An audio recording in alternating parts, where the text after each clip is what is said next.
Hi, everybody. Ian Bremmer here around your world in 180 seconds. Have your questions lined up, and we're ready to go. Number one, Biden says he expects significant de-escalation between Israel and Hamas.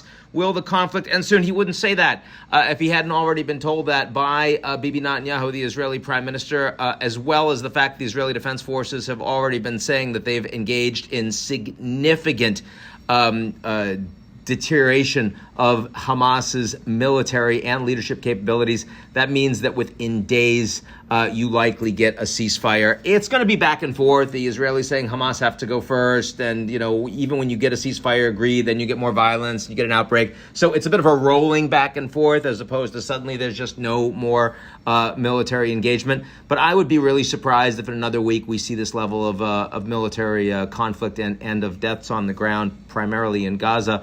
I'd say by the end of the weekend, I would think that this is going to calm down significantly. Biden wouldn't be saying that otherwise. Okay, does Putin have a role in the Israel-Palestine conflict?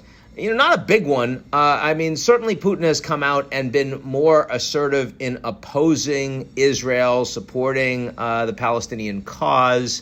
But there is also a lot of informal political engagement between the Kremlin and a lot of Jews that had emigrated from the former Soviet republics into Israel, particularly on the Israeli right. And that's a reasonably strong connection. Netanyahu has a pretty good line into the Kremlin and Putin himself, and that's not gone away. So I would say it's pragmatic. I wouldn't say it's a very significant relationship. Has India lost control of the pandemic? Completely different question. I'm not sure they ever had control of the pandemic. They just didn't have as many cases. And now they have no idea how many cases they have. You've seen 4,500 deaths in the last 24 hours that they know about. In reality, it's probably 2 to 5 times greater than that. It's the largest number of known deaths in any country since the pandemic began over a year ago. And of course, with the exception of China, India's got the largest population in the world by a large margin. So the per capita deaths aren't so large compared to some other countries around the world.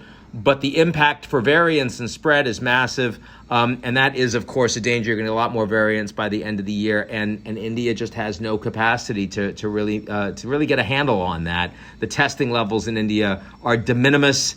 And it's not like they have control of all their borders. So all of that is pretty problematic, though not for the countries that are engaging in rollout of vaccines across the board like we are in the U.S. and increasingly in Europe. Final question. China successfully landed a rover on Mars. Another space race for the United States? Well, China's investing a lot, but to the extent there's a space race, I'm not sure it's with NASA as opposed to with Elon Musk and SpaceX. Increasingly, the private sector in the United States, they're the ones that are doing the most in terms of the future of space. Is that aligned with American national security? Not necessarily. We'll see where that goes. Certainly SpaceX, their biggest contracts are with the U.S. government because, they've got the ability to get payload up. And so the U.S. is basically renting it from SpaceX.